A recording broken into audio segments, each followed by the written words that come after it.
আসসালামু আলাইকুম। আজকে হচ্ছে আমরা আমাদের যে ব্রয়লার মুরগির খামার আছে, খামারের মধ্যে কেনা হচ্ছে আজকে হচ্ছে আমরা হচ্ছে আমাদের এই যে মুরগির যে বৃষ্টি আছে, বৃষ্টিগুলো গুলো পরিষ্কার করলাম। পরিষ্কার করার পর হচ্ছে আমরা হচ্ছে এগুলো হচ্ছে আমাদের যে গ্রামের বাসা আছে, এগুলো হচ্ছে লিটারগুলো আমরা পরিষ্কার করার পর হচ্ছে যে গাছের যে ভুসি আছে, ভুসিগুলো আমরা দিয়ে দিলাম আমাদের গোড়া পড়াবেন। আজকে আমাদের ব্রয়লার মুরগিগুলোর বয়স হচ্ছে 24 দিন, 25 দিন ব্রয়লার মুরগিগুলোর বয়স।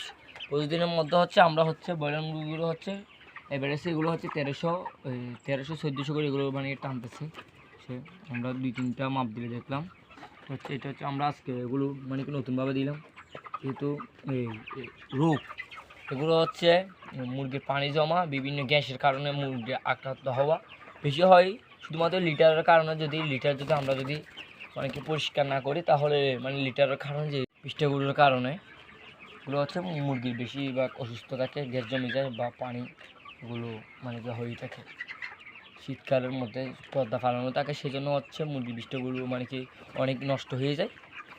এগুলো হচ্ছে আমাদের বড় মুরগি, মাশাআল্লাহ দিলে এগুলো সাইজের মতো হয়েছে মোটামুটি।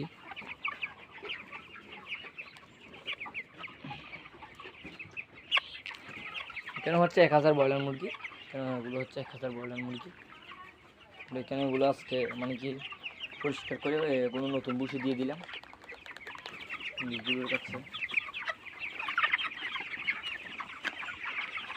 আমাদের জন্য দোয়া করবেন। আসসালামু আলাইকুম।